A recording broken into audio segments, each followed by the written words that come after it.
Okay, so now we can work on these blocky parts.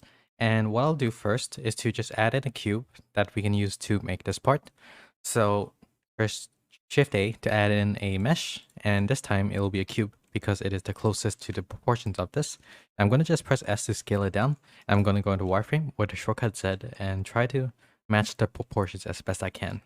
Another thing is that if you were to go on a top view, I'm also trying to match it on a top view by going on numpad 7 and just making sure that it's covering the overall silhouette of everything. And now just make sure to press Ctrl A, apply your scale. And now I'll go into edit mode by pressing tab while I have this still selected. So if you were to look at it from the top, you can definitely see there's a chamfer on these sides. So we can definitely work on this part first. I'll press the number 2 to go into edge select, and I'll just shift select all these edges. Press number 7 to go into top view. And I'm going to just press Ctrl B to do a bevel. Make sure to scroll your mouse wheel down so that you have just one chamfer. And around this much is good enough for me already. So we have this diamond shape over here. And there are many different ways you can definitely do that. But for now, I think I'll just use a Boolean object. So what I'll do is to just add in a cube. And I'm also going to make sure that it's over here. So make sure that while you have this selected, press Shift S and press cursor to select it. And what it does is that it'll move your 3D cursor over here. And wherever you have your 3D cursor at, it is where new objects will be spawned. For example, if I were to just press Shift A and add in a cube, you'll see, and I scale it down, you'll see that it is actually exactly where it is over there. So now I'll go into the front view with the numpad 1, go into wireframe with Z, and I'm going to just rotate it with the shortcut R. And you probably noticed, but like whenever you're in an orthographic view, for example, the front one, and you rotate it, it'll actually rotate it based on the angle you're looking at. So it's rotating only on this side and not on any other angles. So now I'll just press R to rotate, and I'll hold Control till I get it to 45 degrees. You can see it on the top left while you are rotating, or you can just change it in the pop-up box on the bottom left. So now we have it over here. And what I want to do is to just make sure that I mirror it onto the other side. So just make sure to select this. And this time we're going to use a mirror modifier. So I'll add a modifier, mirror, and just make sure that you are mirroring on the Y, I believe. And by default, it will mirror on the object origin, which is this orange point, but I want to mirror it from the middle of the world. So what I can do is to change my object origin to the middle of the world. So it's pretty easy. You can just hit Control A and apply location. And what it does is that it'll set the object origin to the center of the world over here. Now, you'll see it's being mirrored from one side to another. And all you need to do is to just do a Boolean operation on this object. So just make sure to select this, add a modifier. And first, I'll just add in the bevel one. Make sure to turn the amount to the same amount, so 0.201. Make sure that you press Ctrl A and apply your scale, just in case you mess it up. Right click and shade smooth. And now I'll add in a Boolean modifier. And what it does is that it'll cut out parts based on the models that you have. Make sure that the Boolean is always before the bevel, and make sure to set this object to this one. And if I were to select this cube and press H to hide them, you'll see that it is actually being cut pretty well. So just make sure that you apply your Boolean modifier first. So while you have your mouse over this on this object, hit Control A, or you can also, I believe, click on this arrow and hit apply, and it will apply it. So if I were to just press X and delete this, you'll see that we still have this hole over here. And I guess now we can start working on the parts over here.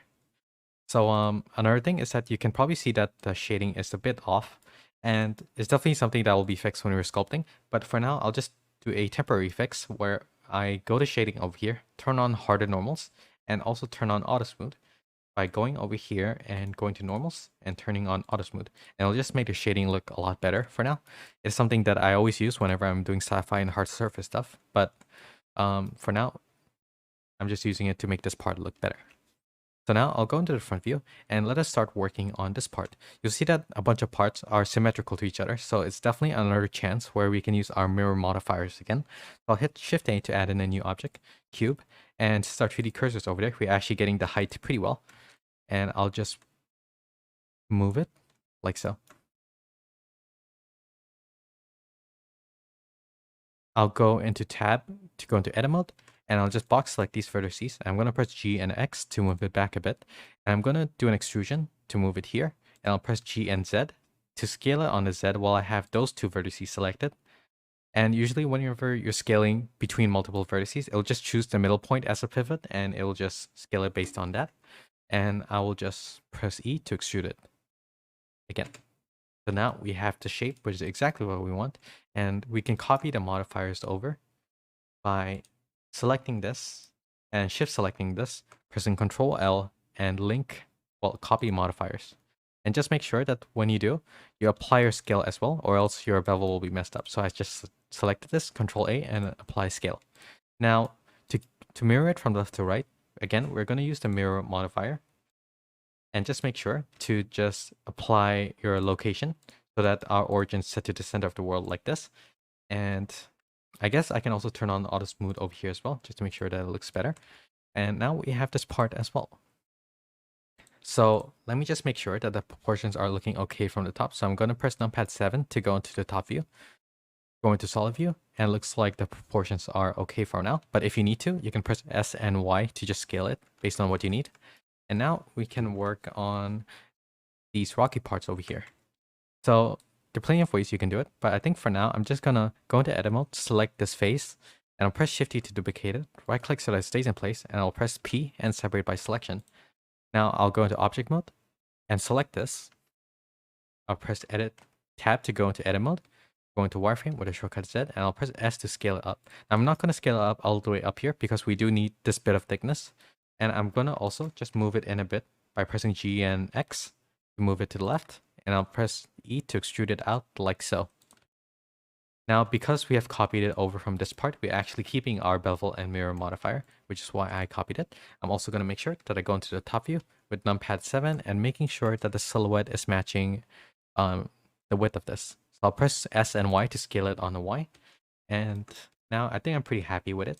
What I'll do is just go into edge select by pressing the number 2 or just clicking on this and shift selecting all these edges. Make sure you go into the top view, I guess. And then I'll just press Z and go into wireframe. And what I'll do is press Control B to do a chamfer or a bevel and make sure that you scroll your mouse wheel down so that it is only one segment. And now I'll left click to confirm it. And I believe we have gotten this overall shape. Now, all we need to do is to just work on this part, and we can definitely do the same thing, just separate a part of it. And what I'll do is to just go into edit mode on this rocky part, and I'm going to start by adding in a loop cut. So if you were to press your T tool, it is this tool over here. So the loop cut has a bunch of different functions. So if you were to hit Control R, which is a shortcut of it, you can put your mouse over any quads that you have. You'll probably notice that if you try to put it over here, it won't really go around the mesh, and that's because this face isn't really a quad mesh. Whenever you don't have a quad flow, this is where your loop cut will end. But for example, these ones are all 4-sided faces, so if I were to try to put it over this, it'll just go around the whole thing. So something to keep in mind. And for now, let us just add this one over here. So Control R, and I'll just left click to confirm it. If you actually scroll your mouse wheel up, you can add multiple loop cuts. But for now, I just need one. And your first click will let you slide it along an edge. And I'm going to just slide it till here. And your second click confirms where it is. So I'm going to do the same thing where I just add a loop cut, but basically I'll put it in this direction, maybe around here, as well as one over here, like so.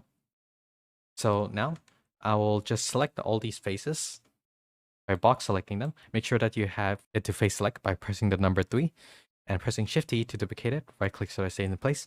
Press P and separate by selection so that it is now a different object, like so. So one modifier that we're going to use is our solidify modifier, which is really useful for adding in thickness. So just make sure to add in a modifier and a solidify. Make sure that your solidify is all the way on the top. Usually you would always put your mirror on the top, but because we're only doing it afterwards and they're separate from each other, we can actually get away with the mirror being on the bottom. And just make sure to change your thickness a bit, like so. And you'll see that it looks a bit uneven. Just make sure to turn on even thickness so that it looks a lot cleaner. And I'm just going to adjust the width till it's good enough. I definitely want a bit of thickness because we're going to sculpt on it, and we definitely need a bit more geometry. For example, 0.005 is good enough for me. Make sure that you apply your scale so that everything is okay. And now we can work on this part. So what I'll do is to actually well, use knife cut to cut in these edges, and I'm going to just delete these ones. So when you want to use a knife tool, you can press the shortcut K to use your knife tool, and you can see on the bottom there are many different things you can do.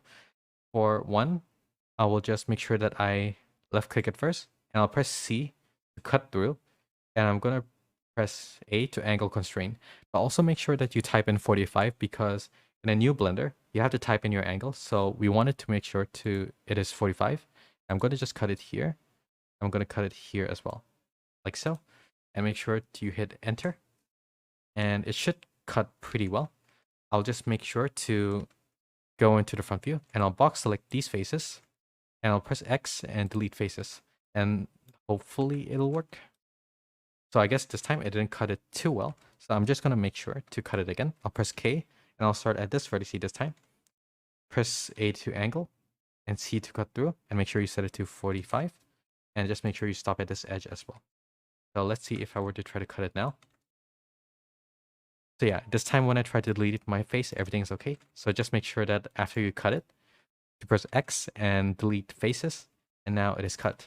Now sometimes our bevel modifier won't work too well, and that's because we're having a weird edge over here. So it will probably help to just select these vertices and to move them a bit over here to the back, and we'll definitely have our bevel. But in this case, it actually isn't helping too much because it's still looking a bit pinched. So what I can do is to just hit K to use your knife tool, and I'm going to do the same thing where I cut it, but I'm going to cut it at this 45-degree angle. Make sure that you press C to cut through, like so. And I'm going to do the same thing for this. C to cut through. And it should look a lot cleaner now. And now it does. So sometimes you have to keep in mind with bevels like these, just adding in geometry like this will just keep things better. And I think that's pretty much it for all the models. So I'll see you in the next one where we will work on preparing our meshes for sculpting, as well as organizing them better into folders. So see you in the next one. Goodbye.